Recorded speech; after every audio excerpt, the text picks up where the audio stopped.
All right, folks, a number of my viewers keep bringing to my attention a recurring problem.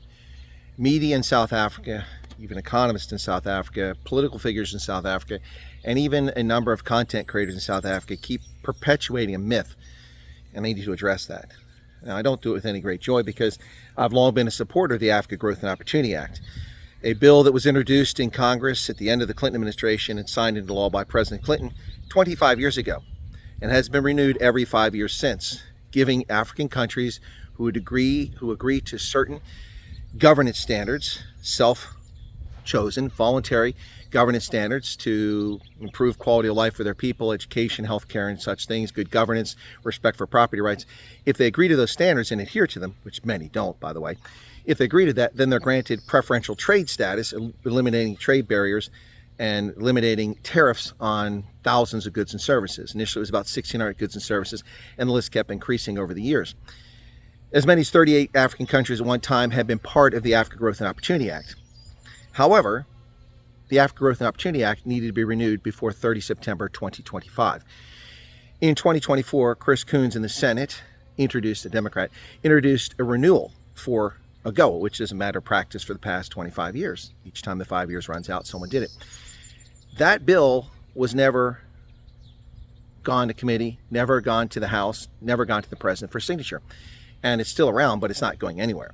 There's been no additional legislation or effort to extend AGOA since then. We keep having South African politicians and content creators and media talk about how AGOA can be negotiated. First off, you don't understand what AGOA is. AGOA is a public law. It's not a policy.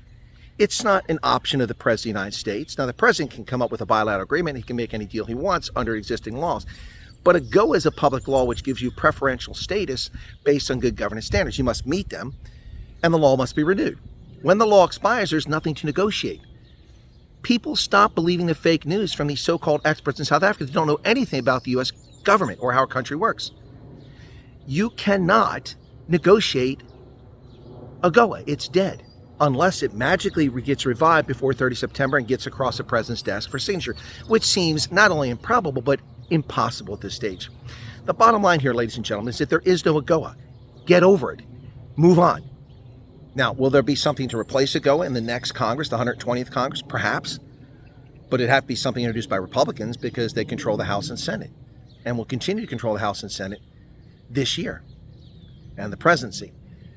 So this nonsense that, okay, people coming to America going, well, there's still room to negotiate. There's no room to negotiate. There may be room to negotiate trade deals, but there's no room to negotiate AGOA. It's public law, and when it expires, it expires. The law doesn't exist anymore. There is no AGOA. And before you say to me, well, Chris, then what are you saying? It's just the same thing. It's not the same thing. AGOA is a law that allows the president to give duty-free access to countries in Africa who agree to governance standards. That law expires.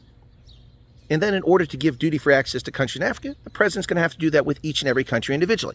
Whereas any country in Africa could have qualified under AGOA if they met the standards. Completely different sort of thing. AGOA is gone. Get over it. Move on. And stop misleading the people of South Africa. Media, politicians, content creators. You don't know what you're talking about. You do not know what you're talking about. Stop misleading people. Do some basic research. I'm getting tired and frustrated of pointing out the obvious here. I don't want AGOA to go away. It's been brilliant for countries in Africa, and South Africa has been the biggest beneficiary of it. And the ANC has looked a gift horse in the mouth for 25 years, while imposing quotas on our pork products, on our poultry products, 75% tariffs on poultry products, and many other barriers to U.S. trade. And that's over. Trump isn't playing that game anymore. AGOA is dead. Move on. And stop misleading people. It's basic research. It's not hard to figure out. What do you think they can negotiate? What do you think they can work through? There's nothing to negotiate. It's a matter of public law. The law expires. It's like the Trump tax cuts. If they hadn't signed the big, beautiful bill, all of us would have seen our income taxes increase exponentially, well, arithmetically anyway, this year. For this year, we would have paid more in tax money next year for this year if that law had not been renewed. And it was. And now the cuts are permanent. Otherwise, it would have expired. AGOA is expiring. No one is championing it. The law is not being pushed. There will not be a law called AGOA in the next fiscal year, which starts 1 October. And so all those duty-free advantages disappear regardless of what Trump does with his tariffs, his reciprocal tariffs. They're gone. They're gone. People are conflating reciprocal tariffs with AGOA. One has nothing to do with the other than the fact that reciprocal tariffs can override AGOA. But AGOA's gone. Let it go. Let it die.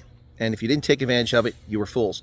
If you took advantage of it and you looked the gift horse in the mouth, you're also foolish. There you go, folks. AGOA is dead. Sorry. That's reality. You want it to come back? Get Congress to renew it. Cheers.